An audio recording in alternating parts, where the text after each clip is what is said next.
¿Hasta dónde llegará la reforma del empleo privado en Cuba? Entre otras noticias, Biden en el horizonte castrista, un régimen que quiere perdurar.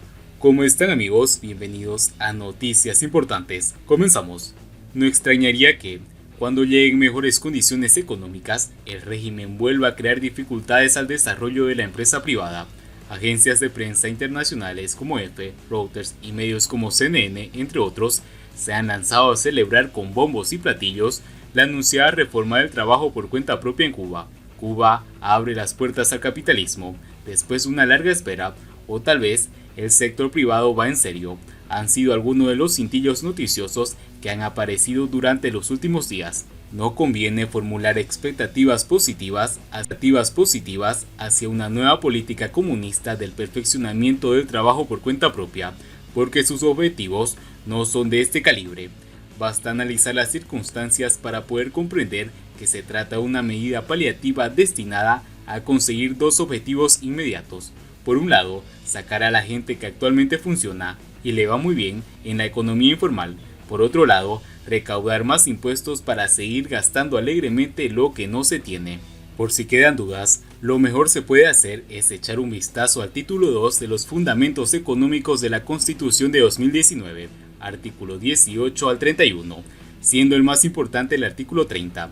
Queda todo claro, no hay que buscar nada detrás de esta reforma del trabajo por cuenta propia que los dirigentes comunistas han estudiado con detalle para evitar que un sector privado potente, autónomo y dinámico pueda retar el poder omnímodo que existe en el país.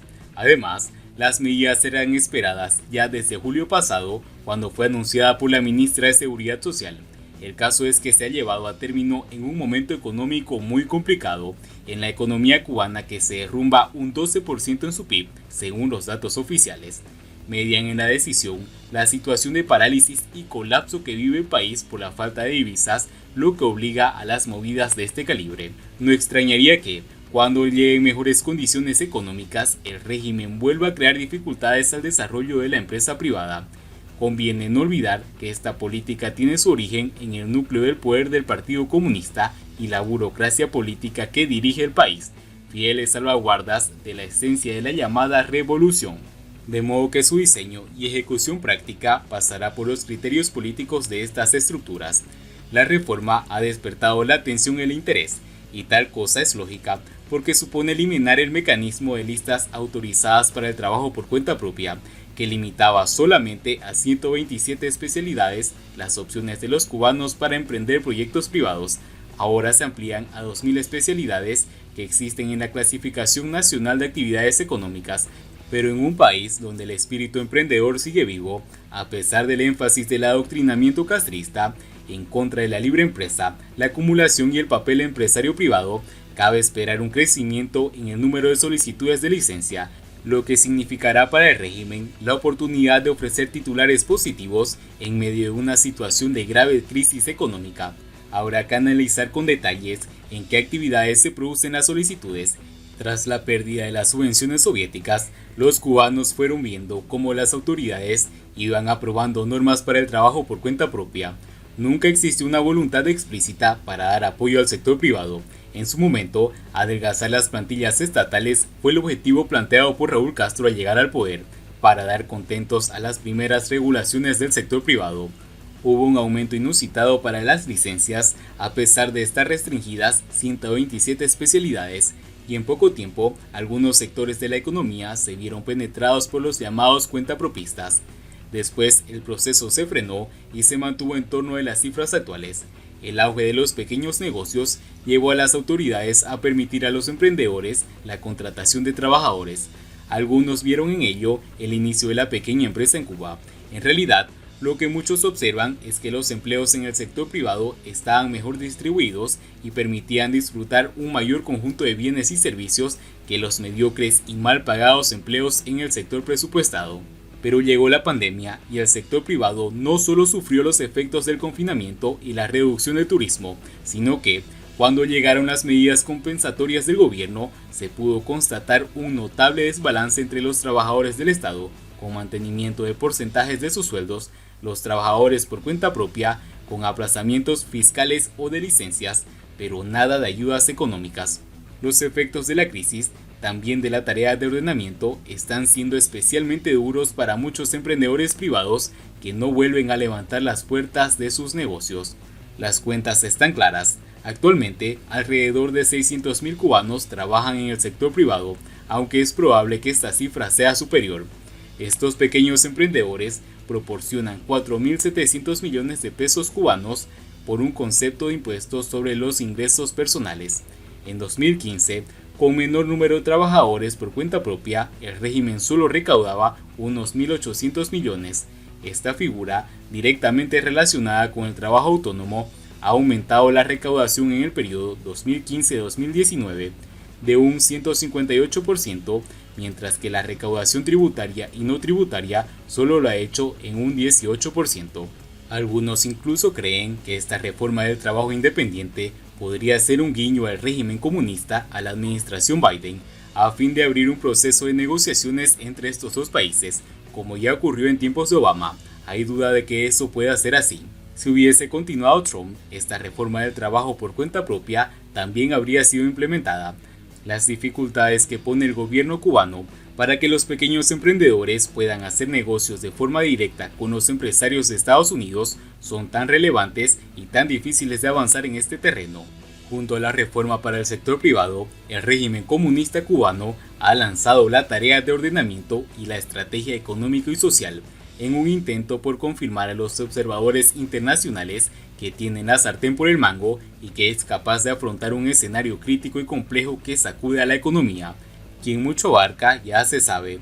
El reto es importante porque se avecina un Congreso comunista que va a promover cambios en la cúpula del partido que dirige con mano férrea los destinos de la nación hace 62 años. Acertar en las medidas y profundizar en las mismas podría ser un indicador de compromiso con la necesaria transformación económica que necesita el país. Siguiendo con las noticias, Biden en el horizonte de Cuba, un régimen que quiere perdurar. Esperemos que Estados Unidos no se someta al poder de un régimen al que solo le interesa una cosa, perdurar por años en detrimento de una población que ya no aguanta más. Me horrorizo al ver lo que continúa ocurriendo en mi país.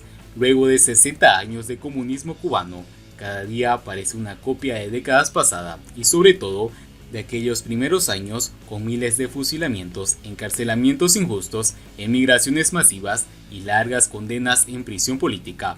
Hoy son otros los que revelan aquellas víctimas que jamás olvidaremos, jóvenes que luchaban por el comunismo, la peor hierba del país. Ahora, casi todos los jóvenes luchan pacíficamente por una libertad que se les niega a todo un país. Periodistas, escritores, artistas y gente del pueblo se han unido mientras las fuerzas represivas del Ministerio del Interior realizan las mismas maniobras de siempre para sofocar a los que se rebelan. Hasta ayer tuvimos el apoyo del expresidente estadounidense Donald Trump, firme en combatir a un régimen capaz de las más malvadas operaciones policíacas. Por estos días tenemos a Joe Biden, bien conocedor de esta larga historia. Miremos los hechos recientes. En medio de la pandemia del coronavirus, el régimen cubano detiene artistas e intelectuales, prohíbe salir de sus casas a jóvenes periodistas, amenaza a cuentapropistas, multa o condena a los vendedores ambulantes y mantiene el desabastecimiento que genera largas colas. Mientras, la administración Biden se prepara para caminar una política de Estados Unidos hacia el régimen castrista. Se establecerán los antiguos lazos de Barack Obama con Raúl Castro y Díaz-Canel, que para nada ayudaron a la población cubana. Respetará el presidente la política de principios de Estados Unidos, el apoyo a la democracia y los derechos humanos. Se respetará a los cubanoamericanos como genuinos embajadores de la libertad en Cuba. Pienso que sí.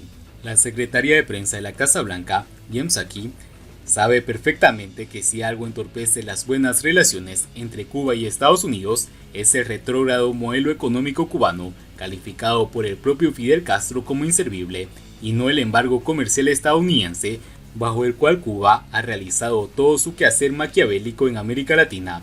Joe Biden tiene ahora la oportunidad de tomar una decisión que Cuba espera. Estados Unidos puede socorrer a 11 millones de cubanos que viven en la miseria, no por culpa del imperialismo, como repite la propaganda castrista, sino por la miseria implícita del socialismo marxista-leninista. Deseo de todo corazón que Estados Unidos no se someta al poder de un régimen al que solo le interesa una cosa, perdurar por años en detrimento de la población que ya no aguanta más. Y bien amigos, así terminamos las noticias importantes del día de hoy.